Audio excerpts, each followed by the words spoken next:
जय श्री कृष्ण। 13वां अध्याय भवाटवी का वर्णन और रहुगण का संशय नाश। ओम नमो भगवते वासुदेवाय।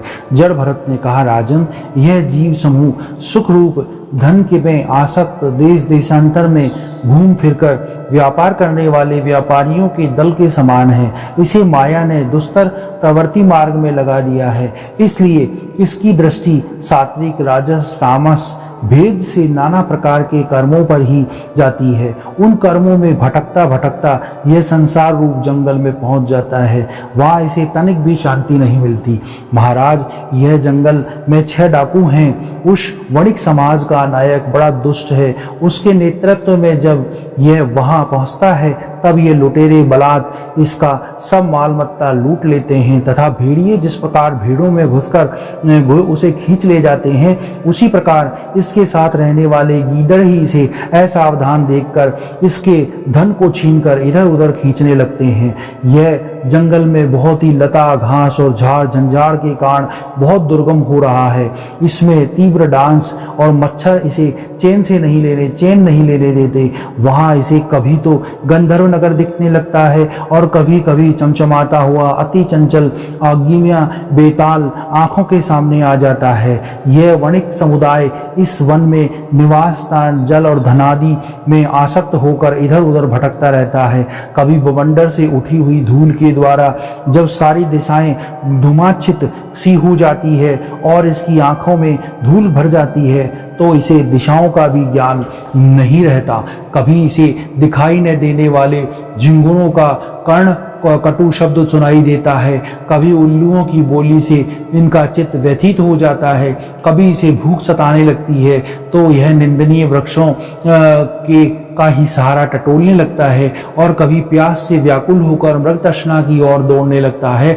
कभी जलहीन नदियों की ओर जाता है। कभी अन्न में न मिलने पर आपस में एक दूसरे से भोजन प्राप्ति की इच्छा करता है। कभी द्वानल में घुसकर अग्नि में झुलस जाता है और कभी यक्ष ये लोग इसके प्राण छीनने लगते हैं तो यह खिन्न होने लगता है।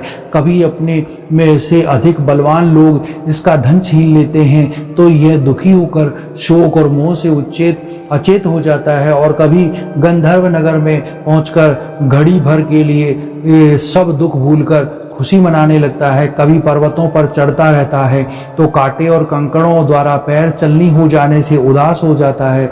कुटुंब बहुत बढ़ जाता है और उदार पूर्ति के साधन नहीं होता तो भूख की ज्वाला से संतप्त होकर अपने ही बंधु बांधवों के ही स्थान में लगा रहता है।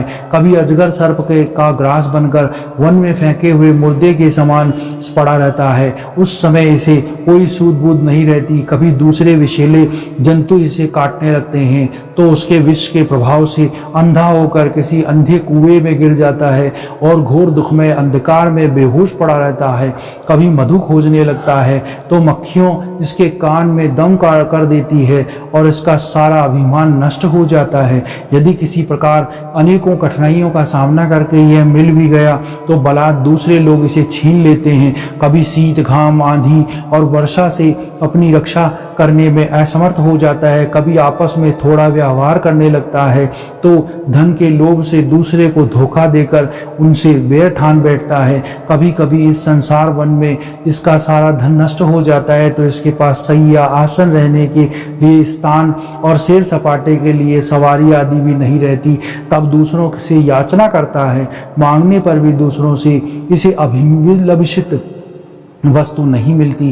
तब पराई वस्तुओं से अनुचित दृष्टि रखने के कारण इसे बड़ा तिरस्कार सहना पड़ता है। इस प्रकार व्यवहारिक संबंध के कारण एक दूसरे से द्वेष भाव बढ़ जाने पर भी यह वणिक समूह आपस में व्यवहारिक संबंध स्थापित करता है और फिर इस मार्ग में तरह तरह के कष्ट और धन क्षय आदि संकटों को भोगते भोगते मृतकवत हो जाता है। साथियों में जो मर जाते हैं उन्हें जहाँ तक छोड़कर नवीन उत्पन्न हो के साथ वह मंजीरों के समूह बनाकर आगे की ओर बढ़ता रहता है।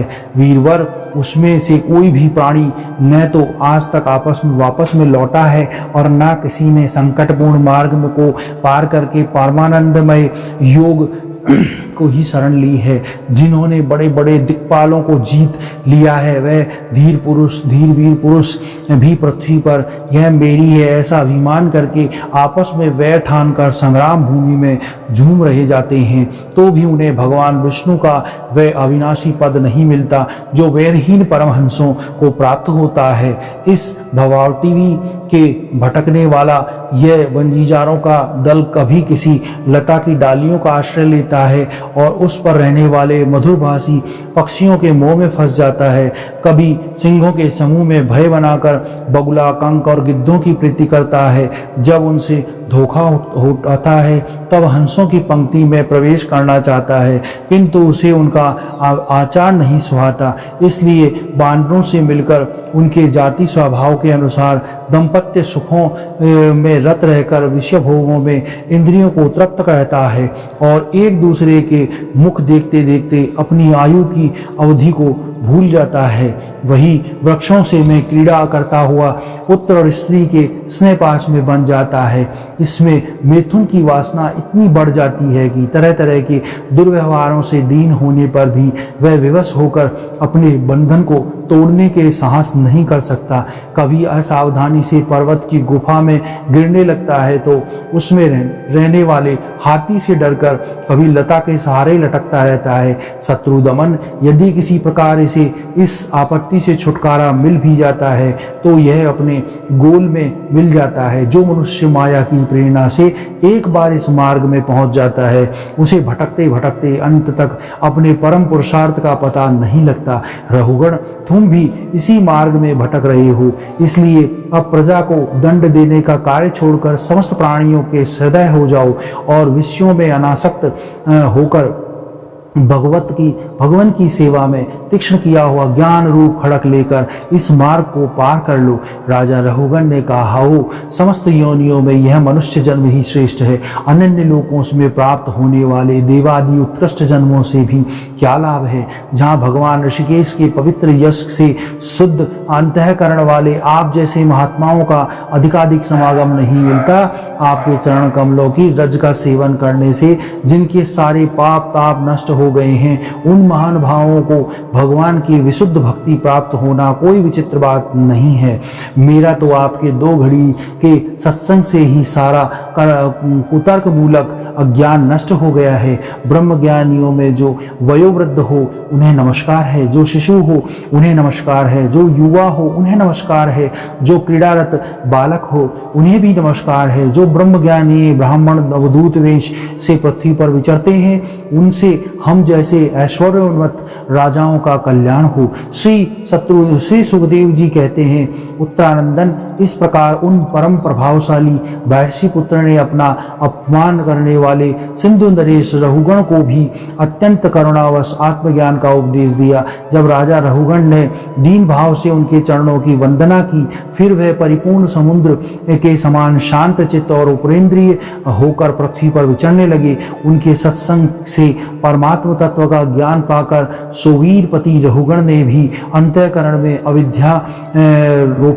आरोपित देहात्म बुद्धि को त्याग दिया। राजन, जो लोग भगवत ऋषित अनन्य भक्तों का शरण ले जाते हैं उनका ऐसा ही प्रभाव होता है, उनके पास अविद्या नहीं ठहर सकती। राजा परीक्षित ने कहा, महाभागवत मुनिश्रेष्ठ, आप परम विद्वान हैं। आपने रूप आदि के द्वारा अप्रत्यक्ष रूप से जीवों के इस संसार रूप मार्ग का वर्णन किया है। उस विषय की कल्पना विवेकी पुरुषों की बुद्धि की है, अतः अल्प बुद्धि वाले पुरुषों की समझ से सुगमता से नहीं आ सकता। अतः मेरी प्रार्थना है कि इस दुर्बोध विषय का रूपक का स्पष्टीकरण करने वाले शब्दों से खोलकर मुझे समझाइए।